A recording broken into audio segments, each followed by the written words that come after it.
We are parting the best of friends. What's the news? We've got an invitation from Mr. Goodwill. Who's he? He's from the Great Britain-Russia Association. Here's the invitation.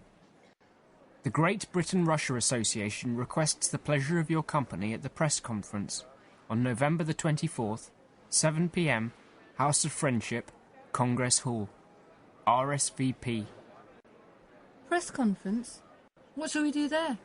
I've just spoken to Mr. Goodwill on the phone. He asked if we could take part in it. He said there'd be students and teachers from Moscow University. He wanted to know if we had enjoyed our stay in Moscow. He also wondered if we could show any slides or any photos. And he warned us to be ready for interviews, just in case. He was sure everybody would be pleased to meet the UNESCO group. And what did you say? I said I'd have a word with you and let him know tomorrow morning. I suggest we accept the invitation. At the press conference, Mr. Goodwill, the chairman, addresses the audience.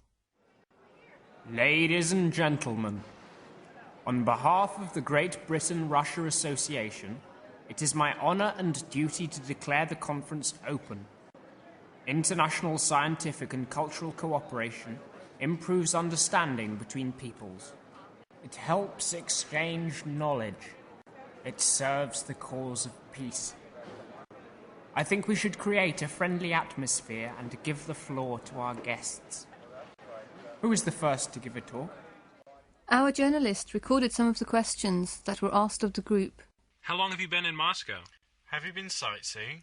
What interesting shows have you seen? Have you learnt anything new? Have you made many friends? Which of your contacts have you found most useful and pleasant? Does your company do business with Moscow firms? Do you find this cooperation useful and promising? Which of the days do you remember best of all, and why? What would you recommend your friends to see in Moscow? What impressed you most? People, nature, and the arts. These are beyond compare. Is there anything you regret? There is something. Unfortunately, our stay in Moscow is coming to an end. It's a pity we have to leave and to part. At the farewell party. Make yourselves at home. Help yourselves, please. Goodness me, how time flies. Have you booked your tickets yet? I've reserved seats on the plane leaving for New York at 6:15, flight TU 538. So you're leaving the day after tomorrow? I'm having a very important appointment at the embassy tomorrow morning. I wouldn't mind having a return ticket. You'll soon forget everything. As they say, out of sight, out of mind. Cheer up, that's life. It's been nice knowing each other, and we are parting the best of friends. And we appreciate everything we have learnt here. How did you find the gala night at the Bolshoi yesterday? It was marvellous. I admired everything, the scenery, orchestra and staging. The performance was warmly received by the audience. There were a lot of encores. We're so much obliged to you, Mr. Berg. I'm afraid this time I don't deserve your thanks. I must confess we've got the tickets thanks to our hospitable hosts. I'm not much of a theatre goer, but if I could, I'd see all the ballet performances at the Bolshoi. I've had a look at the entertainment section of the newspapers. They offer musicals, variety shows, recitals, as well as operas and dramas. I envy Muscovites.